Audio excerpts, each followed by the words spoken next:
Welcome to Nerf&Turf. I'm Andrew, and on today's episode of Nerf&Turf, I'm going to talk you through one of the blasters that I've recently got. And I say it's new to me because I know people have had this blaster for a long time, and it's one of the hobby's favorite blasters. However, it is new to me, and I'm very excited to share it with you. So I finally got my first Longshot, and I'm so incredibly stoked to have this thing. I've seen so much about them, I've read about them, I've watched videos and blogs about them, but finally, I have one. And not only do I have one, but I have two. I am so incredibly blessed by my friends who have just blessed me so much with these things. I bought one, then a friend found one at a flea market, and just so thankful for him.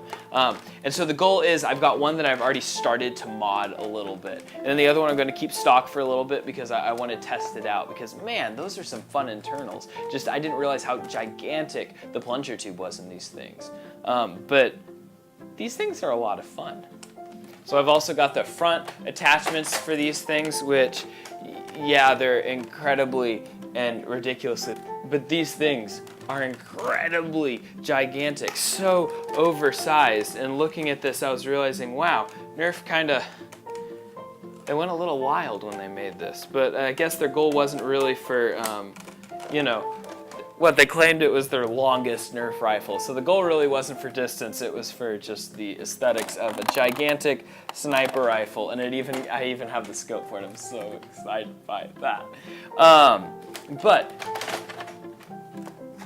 the most exciting part for me is just working with a blaster that's a bolt action, that's a springer, that I'm going to be able to mod and work with that plunger tube and just do some incredibly fun and cool stuff with that. Even got the original mag. I mean, I'm just in love with this thing. So it's a pretty simple walkthrough. If you already have these, this is, an old walk in the park. But for those that haven't seen these before, I'm just going to talk you through it really quick. So at the front here, you do have the N-Strike attachment nozzle, and that way you can add any barrel, but also the barrel that came with it, which is just a little ridiculously long. And generally they have a grip, and I still have the grip, but it fell out because what happens is you've got like a little master key, I guess you would call it, where you've got a grip here with a trigger, and then you can shoot, and you've got one dart that you can fire out of the end of the barrel there.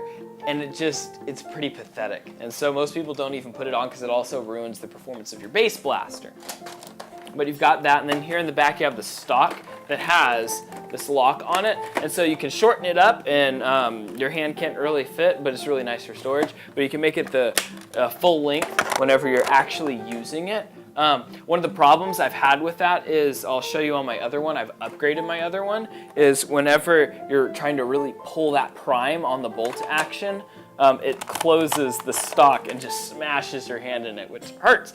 But it's worth it because it's such a sweet blaster. And then you've even got like a little bipod on the front, which is hilarious.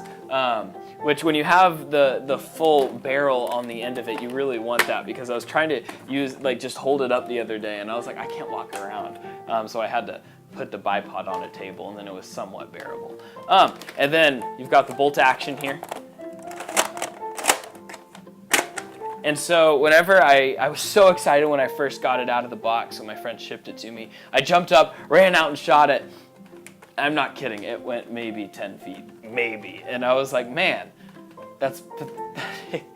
And so I was so excited to finally take it apart. I waited till I got the second one so I didn't ruin a beautiful thing and have nothing to replace parts with. And so I ripped it apart, and just looking at everything, and there's just so much you can do with this blaster. And so let me go ahead and show you the modded one that I've got. So here I have my modified Longshot, which I went in and I took out the spring, I greased it up and everything, removed the jam door.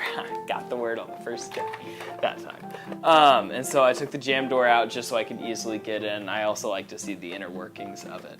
But the other thing I did with it was, with my Kronos, I took the spring out of that so I could put the K26 into that one. And so I took the spring from my Kronos, and it was just long enough enough that it perfectly fit into the plunger stem, and so it works really well for that. It's really skinny, but it's long enough, and so I can probably get another spring in there eventually, but for right now, I've got that in here. So now with just the Chronos spring and my Longshot, it's not getting incredible feet per second. It's probably now just getting maybe elite par, but that's a lot better than just shooting 10 feet out of the barrel. And so I'm enjoying the way it's hitting right now. And whenever I was originally planning to do this, I had a bunch of people telling me I needed to get the pump kit. And I was so confused by that because I was like, why would I need a pump kit? But now I'm realizing what's up is the way that you have to grip these things. And I mean, I have my Chronos, which has a K26, so I'm used to just ripping that thing. But just with the length of these bolts and the way this is,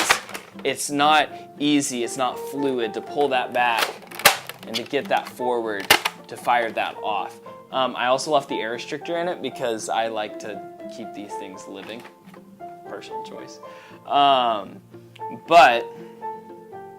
So eventually I might be taking the bipod off the front and designing and printing my own pump kit. And so that'll be a possibility. We'll see how that goes. We'll see where that leads. But that is one of the possible plannings of the future for me, is getting a pump kit on here just because that's a lot easier to pump instead of moving this, because that's also, it's distributing the pressure onto both sides equally instead of just on one side when you pull. So that way it's reducing the wear and tear. So that's the reason most people put pump grip, or they put pump kits on these Longshots. And I didn't realize that until I had to pump this. But I'm really enjoying shooting this because you do feel like a sniper when you're using it. Only once or twice now have I been trying to prime it, and I'll be pushing so hard in the shoulder just like that it closes, even though it's locked, and it'll just smash your hand, and that don't feel good. So I don't suggest doing that often, of, you know, breaking your hand. But yeah, so that's the modded one. I've got a lot of other things I'm planning to do to it, like the plunger tube cap was broken off, and so I 3D printed my own cap. And so, man, it's really fun having a 3D printer. I feel like I can just do things. That's really fun. That I was like, oh, I can just 3D print a cap. And so I have a cap that I'm going to be putting on that. I just had a higher infill, and so that helped make that as sturdy as possible.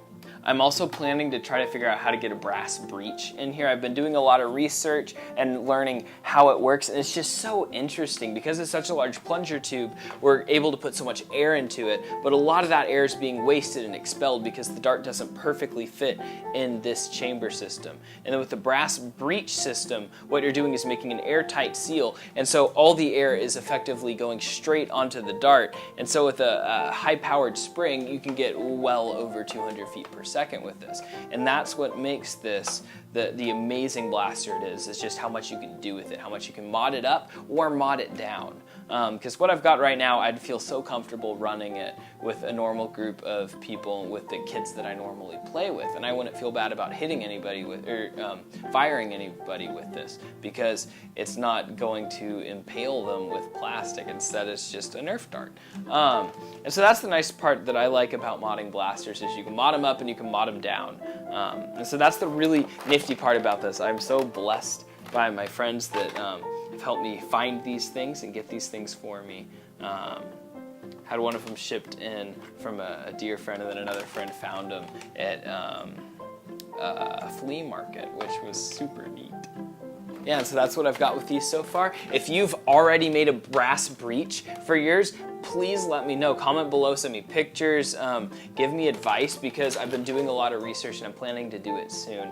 And it's just so intriguing getting that airtight seal in there. And I know how I'm planning to do it, but if you have any advice, if you've already done one, or if you'd like to see a demo on that, please comment and let me know, because I can talk you through it as a first timer going through it, to help anybody out there. So just let me know.